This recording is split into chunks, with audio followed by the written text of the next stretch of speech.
Hello, Internet. Welcome to the James Murua Literary Podcast. I'm your host, James Murua, and today I have the guests Maaza Mengiste and Antje Rávik Strubel. There will be a guest for the next hour or so, hopefully. And what I'm going to do is I'm going to ask them to introduce themselves. And it's because I want to hear how they introduce themselves. I don't like introduce others. So maybe we start with you, the one who's the most nearest to me, Maaza. Okay. Hi, James. Hello, Antje. It's a pleasure to be here.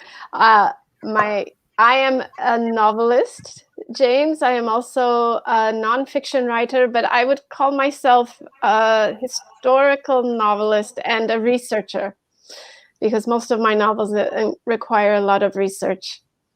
And I'm the latest book I've written is The Shadow King. Okay. Antje? Yeah, I'm also, thank you for having me. I'm also to be here. I'm basically, although I also wrote radio plays and a theater play. When I started out, I wanted to be a playwright, but every time I start, it turns out to be a novel again. So there's not much hope there. I also translate from English and Swedish, and I wrote actually 3, you could call them travel essays, and one of them is maybe a bit special. It's about skiing.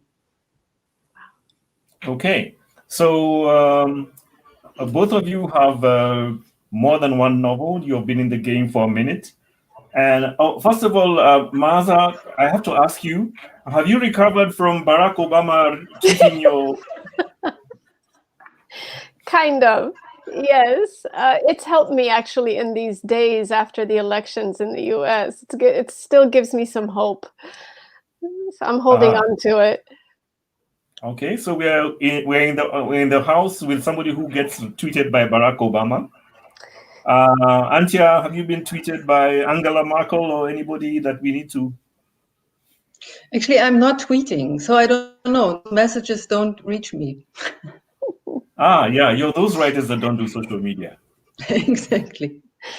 Yes, I know. I mean, I have a website, but that's as far as it goes. That's probably best. I think you get more writing done than the rest of us. Exactly. Yes. So, Maaza, you're in the next few days, you're going to be up for the Booker Prize. First of all, congratulations. We know you win. No pressure. Now, we are really sorry. Tell us about The Shadow King for those who may not know about it. The Shadow King is set in 1935 during Mussolini's invasion of Ethiopia. It tells the story from both the Ethiopian side and the Italian side. One thing I realized or I discovered during research is that women were heavily involved in this war. And once I brought women into the story, it became something about not only just the war against fascism, but the war that women often have to fight to protect themselves, to protect their bodies and their independence. Okay, Antje, would you like to, okay, we have somebody here. Please tell us about some of your writing. Maybe first I want to refer to The Shadow King, because what I really liked about the book was that this idea that women have always, or for way too long, been actually the Shadow King. And now it's time to pull them out of this shadow and put them in the limelight. And what you said, I mean, about women have to actually, even when they're soldiers, they're fighting more difficult battles than the men have to, because they're fighting on 2 fronts. One is the enemy of the army, and one is the inner enemy in the army, their own men, basically.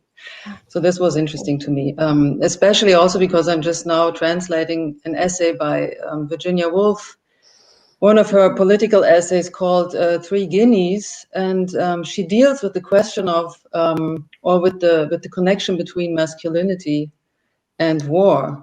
And in 1933, shortly before the Second World War, she wrote this essay, actually saying that what women can do to prevent war is to get rid of patriarchal structures, because they cause war.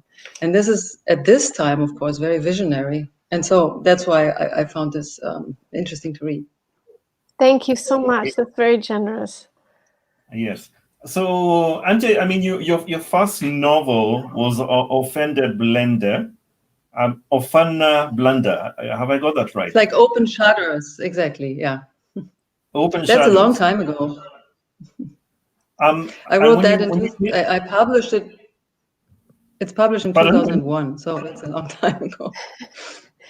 And it's something that you did when you published this book. You added Rávik to your identity. Would you like to mention something about that? Is this something writers do in Germany? No, I think I'm the only one who did that particular thing, because it's also very, like, the unusual thing is that my real name is Antje Strubel, and I put Rávik in the middle of it. So it's not a pseudonym really. It's just an additional name. And I made up this name because I wanted to put something out. I want to give my existence as a writer, or how I feel when I write a name. Like when it's going very well when I write, then I feel like I'm getting outside of myself a bit. Like I'm turning into somebody else, but this is not really somebody. It's more like a way of being or something, some existence that you can't really describe. And this is Rávik. So I thought it would be, like, I wanted it on the books too. And I caused some trouble because now booksellers don't know to put the book under the letter R or under the letter S. But okay, by now they maybe might have figured it out. Yeah, but by now it's okay because it was a while back. Exactly.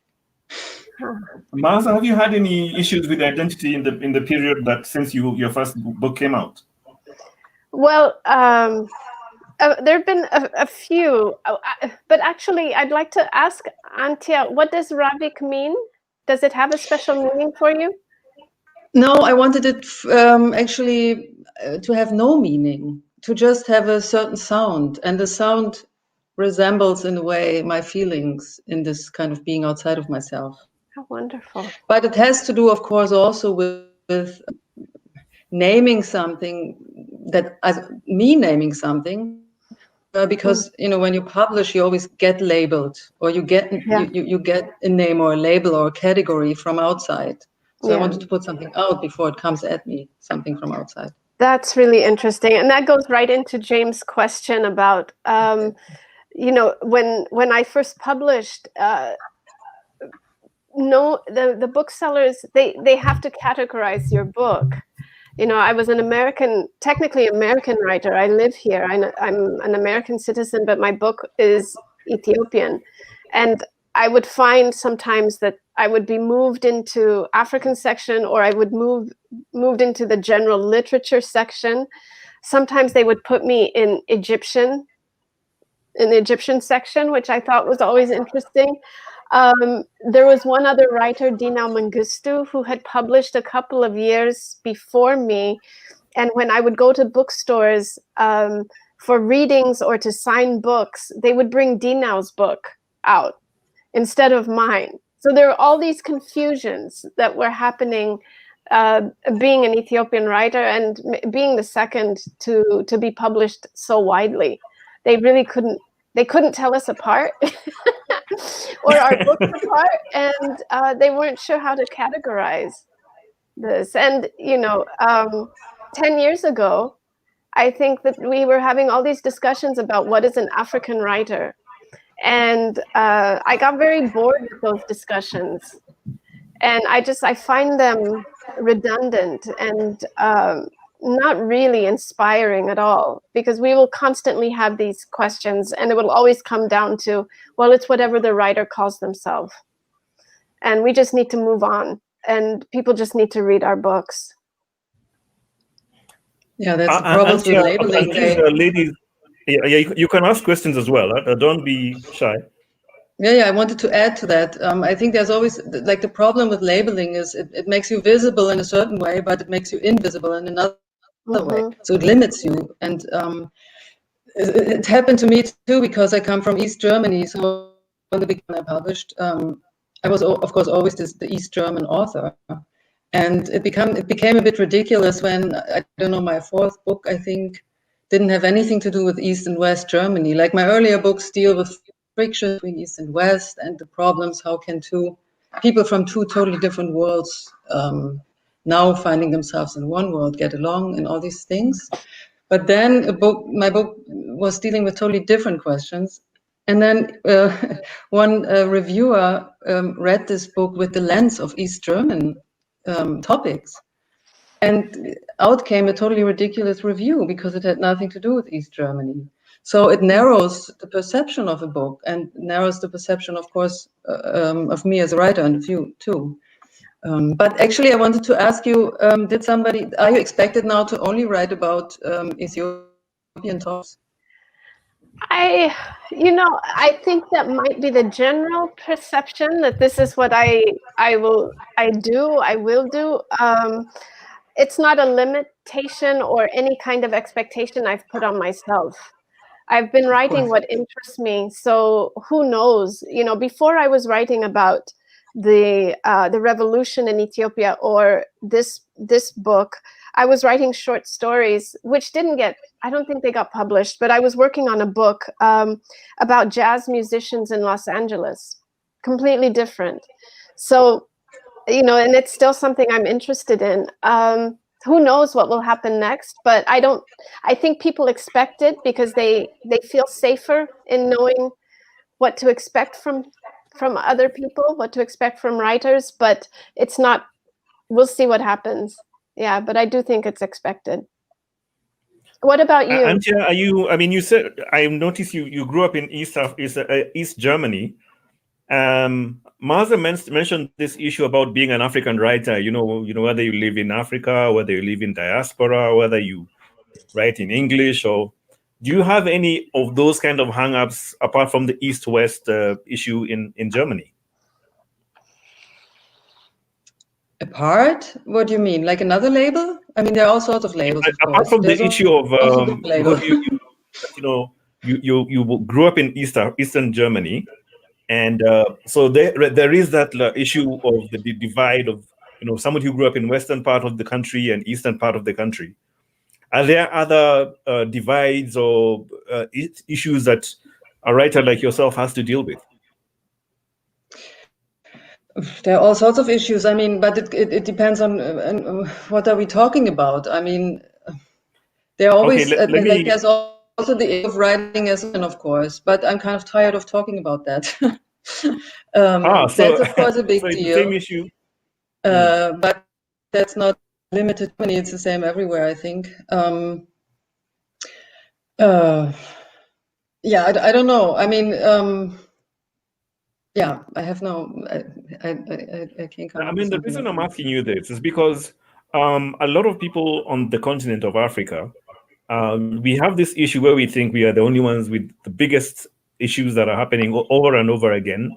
So, like she mentioned here, it's about the identity of the writer. Sometimes it's about the languages, what languages they use to write in. And I wanted to see if this was a universal problem or it's just an African writer problem. No, yeah, I mean, it's an interesting question if you look at people who don't write in their native tongue. I mean, it's only a recent phenomenon in Germany that you find more and more writers who grew up somewhere else or came as kids to Germany and start writing in German.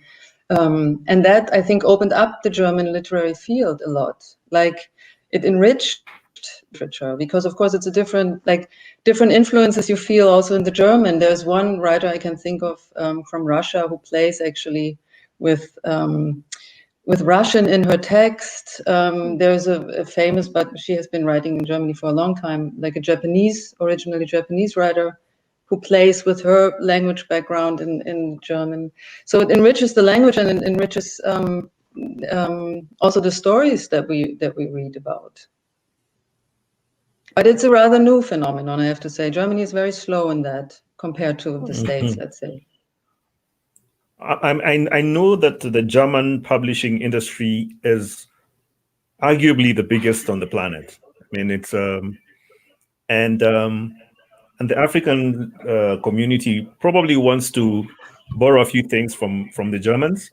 And of course, it's a good time for me to remind anybody who's tuning in that this live stream has been brought to you in partnership with Frankfurter Buchmesse and with funding from the German Federal Office.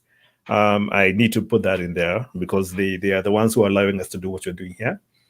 So yeah, I just wanted to know from you, Antje, we know we're trying to borrow from best practices.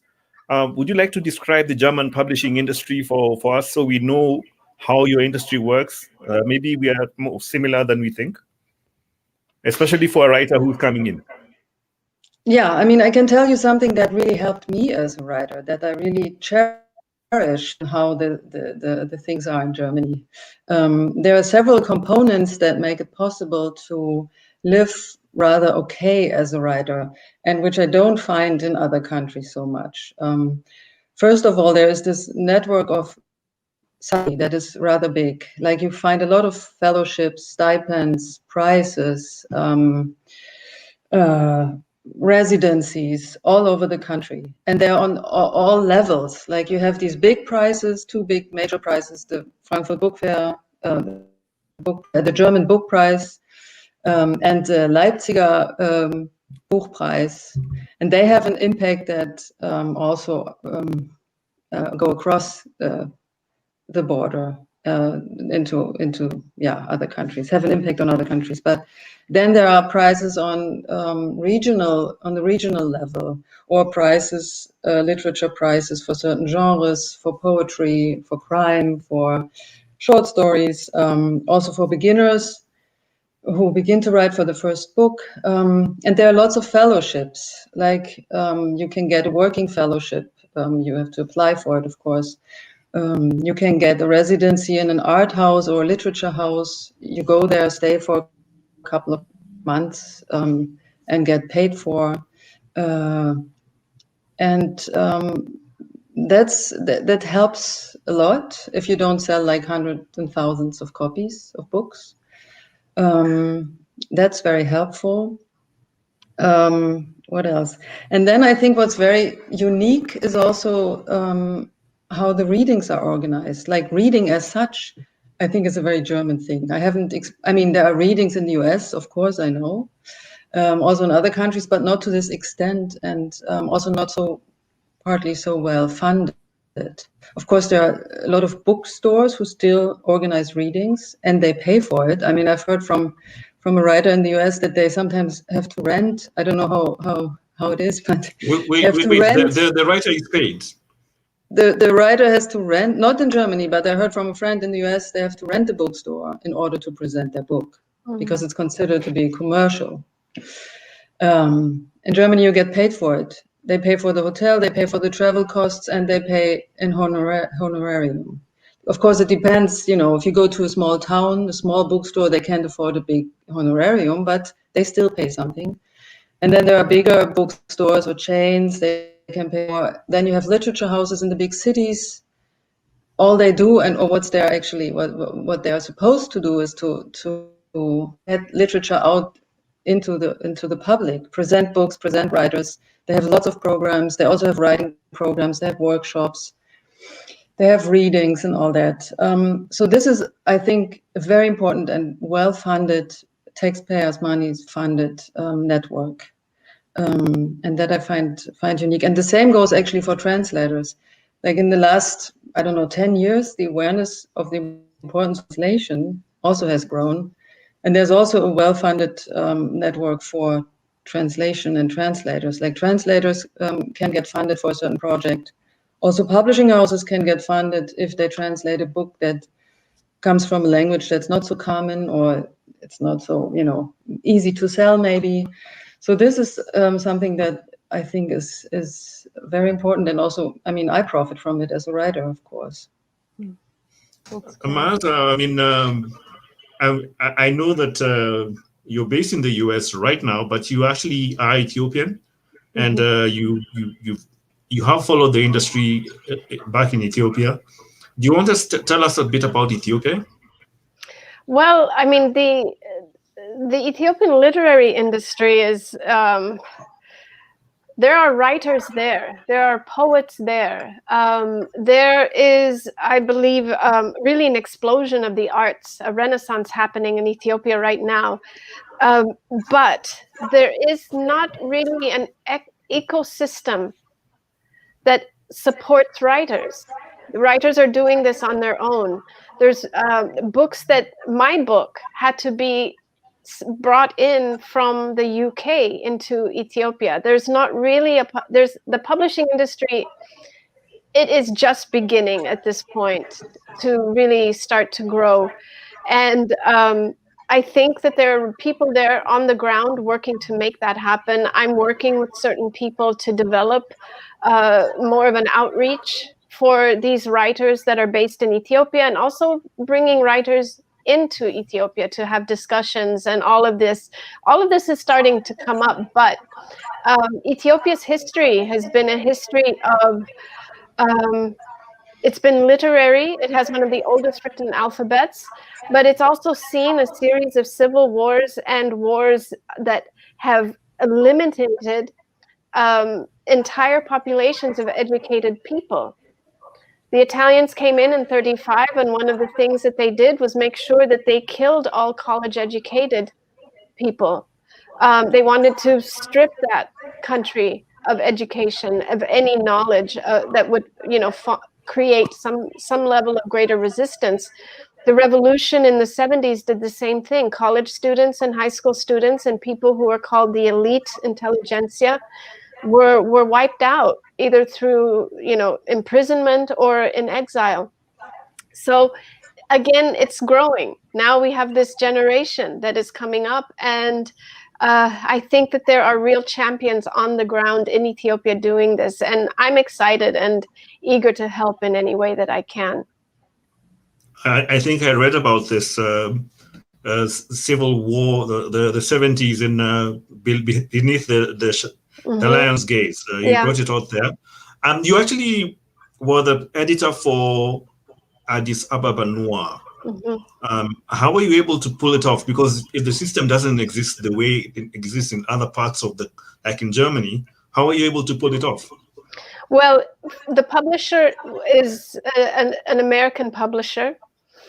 I could find the writers in Ethiopia. I could find them across the diaspora, and that made it possible. But now the book is going to be published, distributed in Ethiopia with an independent publisher in the country. It may take a few years to really get that going, maybe 1 or 2 years to make that happen, but it's going to happen. So that is also something that's exciting. Oh, that's really good to hear. I've been getting comments, Burgers saying hello, and other things like that. Hello, Burgers. Hello, Wanjala, Emmanuel, Jesemuse, welcome to the live stream. Antje, you mentioned that there's something for translators. That's really working for translators. And I look at your body of work. There's quite a bit of translation. How did you get into this? How did I get into this? Actually, I discovered a book in a secondhand bookstore. It was called Democracy, and I found it very strange that a novel called Democracy, what a big word for a novel. So I got very curious and started to read it, and I just had read the first page, and I was so taken by it that I couldn't stop reading it. It was Joan Didion's novel, Democracy. And I found her so exciting that I really wanted to translate her all of a sudden, because I thought if I translate her, I really understand her from the depth.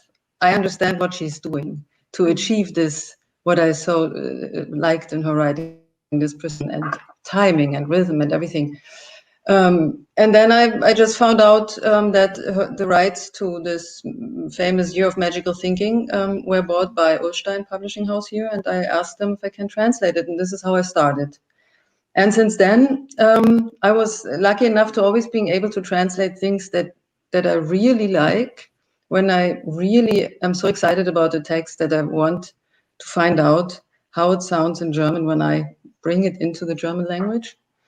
And to me, translation is also something to, or a way to understand myself and my own work better, because in comparison, in this kind of close comparison to another writing style, to another aesthetic concept, it helps me to understand myself. That's why I really like to do it even parallel. Like I can write in the morning and translate in the afternoon. And I see you do translations from English and Swedish as well. Exactly. Yeah. Is there a story? I mean, are you a big fan of ABBA, or how do you? Is there a story?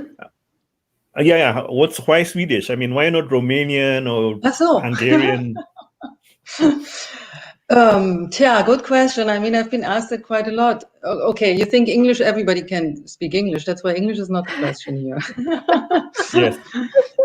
Okay, English is easy, but Swedish, yeah, I don't we know. Understand English. We understand English because of the history. But Okay. Swedish, you have to ask questions. Okay. Yeah, Swedish, I don't know. I mean, I can't give you a story, but I don't know if that really explains it. In the East, when I was a child, I was always standing with my parents, not always, but like in the summer, standing with my parents at the Baltic Sea, at the shore, and there was this white, glittering, beautiful ferry leaving into the horizon, like going away into the horizon and disappearing behind somewhere. And there was this mysterious country that I couldn't reach. Like nobody could go there. It was the West, of course. You couldn't go there. So this image of the disappearing paradise, you can say, kind of seduced me to go to Sweden rather soon. And then I don't know why, when I went there for the first time or second time, I felt like I've lived there before. The nature and the atmosphere, they resonated with me. And I started to get more and more interested in the country. And then I started to learn the language. And I guess that's why. And then I also wanted to read, of course, the literature and the original. And but I don't know if that's the answer. That's maybe one of the answers. That's your answer. Maaza, I know you write in English, but you speak several European languages. Just Italian. Oh yeah. So just the Italian. Yeah. Have you considered writing in that language? Not really. A few years ago, I translated or tried to translate just a part of an Italian text. It was a graphic novel. And I was asked if this was something I would be interested in doing. And I thought, these graphic novels don't have many words. So, of course, yeah, I can do this. And once I got started in it, it was probably one of the hardest things I've ever done. Even with these little boxes that had 2 words, I realized, oh my God, you're not just translating words, you're translating meaning, intent, all the other emotions that came before it. And it was probably one of the more challenging things I have done. And that gave me so much more or renewed respect for translation, because I have so much respect for translators, but to actually work or try to work in the trenches, so to speak, and see how the work gets done was a revelation for me. At times I think, well, maybe I can try to do something really short, and then I remember that experience and I say, I need a lot of time in order to try to do something like that. But I haven't yet written in Italian, but I've been working with my Italian translator for my novel, The Shadow King, very closely. And I have been absolutely thrilled to see the way that the process has developed and how she's working with certain Amharic words into Italian concepts. And that has been really fascinating for me. Antje, I mean, I just wanted, for writers, you must talk about conflict. Maaza, you seem to have a lot of conflict that you can mine from.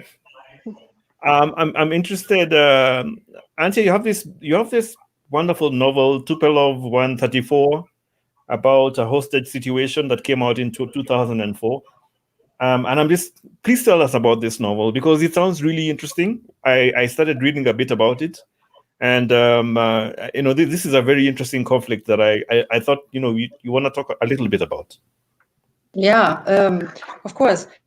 It's the only book I wrote so far that is based on a real story, actually. In 1978, there was a hijacking. 2 East Germans hijacked an airplane that was leaving Poland, actually supposed to go back to East Germany, but they hijacked it into West Berlin. And the reason for that was because they wanted to flee with the help of a West German guy who had passports for them, and they were supposed to meet in Poland, in Gdansk, and this guy never came. And these 2 East Germans are stranded or were stranded in Poland, and they knew if they would fly back to East Germany, probably the Secret Service would be waiting for them, because they were afraid that this West German guy got caught by the Secret Service. So their plans got caught. And so it was just an impulse that they bought a toy gun and hijacked this airplane into the West. And what I found so interesting, besides the fact that I had no idea that this happened, I mean, I was a child when it happened, but I also asked around, nobody remembered this case. And it was a big thing, because it was in the middle of the Cold War.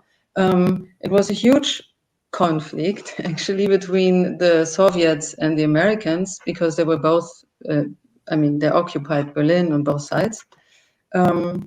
And they were flying this plane into the American zone. And shortly before, there was the Mogadishu hijacking, like this case where the airplane was hijacked to Mogadishu. And the Soviets and the Americans, they agreed to give each other the hijackers. How to say? They exchanged the hijackers. Exactly, thank you. To exchange their hijackers. But since West Germany said there's no border between East and West, and you East Germans, you can come over the border anytime, we don't acknowledge this border. It was also a tricky situation. There were so many political interests involved. And there was a court even built on this Tempelhof airport with the Americans. There was an American judge. There were West Germans involved, but with an American judge. So it was a big case, and I was totally fascinated by that. But then I also asked myself, what can I contribute to that? Why would I write about it? I'm not a writer of historical novels. I write more out of my present time. And then I realized it is actually also a question of how do we narrate historical events, like, or actually reinvent historical events by narrating them. And this was my take on this case, how I wrote about it. So I also involved myself into this book, or I'm as a narrator, or I'm as an author, a part of the narration. Wow. Answer yourself. Do you wanna? Because I could see you nodding when you know the historical. I mean, I think that act of re-narration is itself. It's sometimes so much of what history is just only parts of the narrative that are shown to us. And so what you're talking about with that act of re-narrating something is even pulling out details and facts that were never known, in a historical memory. So I find that I mean, this is really the main point that I think the main reason I write historical novels is that act of re-narrating something helps to establish or sometimes correct a second history, and that feels like an important reason all on its own. And that story sounds absolutely incredible. I can imagine what it was like to write it, but I also find it fascinating that you've put yourself into the story. So you're both a writer and a character in this work that's historically based and fiction. Exactly, like in the way of asking how it could have been, and then jumping also back and forth between the different characters and taking on different angles. And you have, and I mean, I like to play with the role of the author in general. So that's nothing. I mean, it is special in this case because it has this historical core or historical center. But to play with the role of the writer or the author is always kind of fun.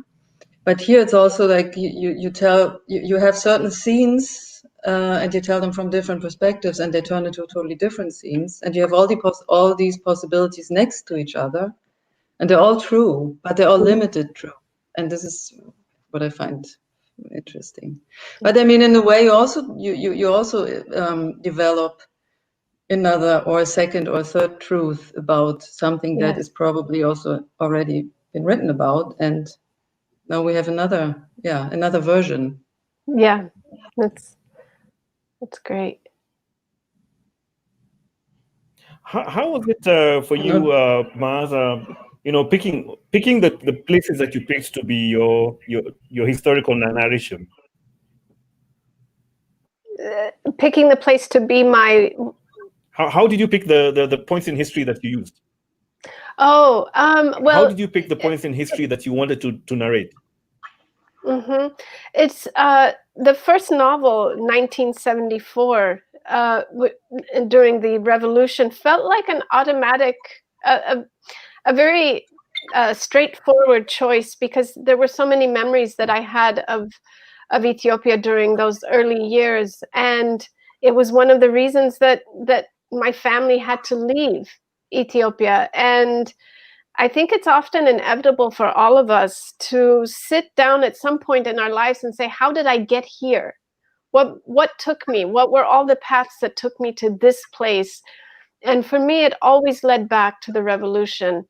And I had enough knowledge, direct knowledge of it, that I could write that.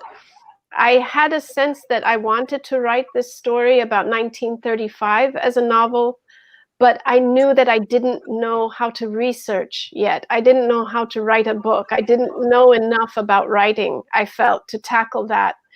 I wanted to write that second book because my family had been involved in this war. I grew up with stories of the men in my family, but didn't really understand the role of women in it until I started researching. But both of those things were closely connected to my own childhood, so they felt natural to do. And now, when I'm thinking about what's next, I realize that these two were the things that I felt I had to write, and now it feels like my imagination is freed to really go anywhere that I would like it. It's not bound by childhood stories or childhood memories. And that feels like an interesting place to be. Like, who knows what I'll do next. I know that you need to leave, Maaza, and I want to say thank you so much for giving us your time. Thank you. So what I'll do is I'll ask each of you to just give a little closing statement of what you've experienced here. What do you think of this kind of an initiative? And I'll start with you, Maaza, because you're the one who needs to leave immediately. Okay. Well, I am really grateful for this opportunity to be in conversation with Antje and to hear more about your work. I'm fascinated by everything that you've said. So I hope that we get a chance to meet in person one day. But this has been an incredibly inspiring moment for me. This conversation has been fantastic. And James, thank you for inviting me to do this. I think we need to have more of these conversations that cross borders, but really, bring us together in the many ways that our imaginations intersect. So this is great. Antje? I totally agree. I also find it very interesting and fascinating. And I actually had the feeling we just started. So I want to talk a bit more now, and I will be very sad to switch off this computer. I know. Maybe we can continue. What we can do is we can exchange contacts, and maybe we can have a conversation after the fact. Absolutely. Yeah. So in my close, say thank you so much, Maaza and Antje, for agreeing to be on the stream today. I want to say thank you to our partners, Frankfurt Buchmesse, as you can see they're over there, who helped us source the guests, as well as the federal government of Germany, who provided funding for this event. And I'd like to say thank you to the guests who actually streamed in and made comments. I'm really grateful that you did so. And I'm hoping that both of you have a nice evening. I'm going to be sharing your contacts with each other after this, if you don't mind. Do you mind? Exactly. Not at all. Right. Yeah. That's great. Thank you so much, ladies. Yeah. Thank you. Thank you so much. Thank you very much. Thank you. Bye-bye.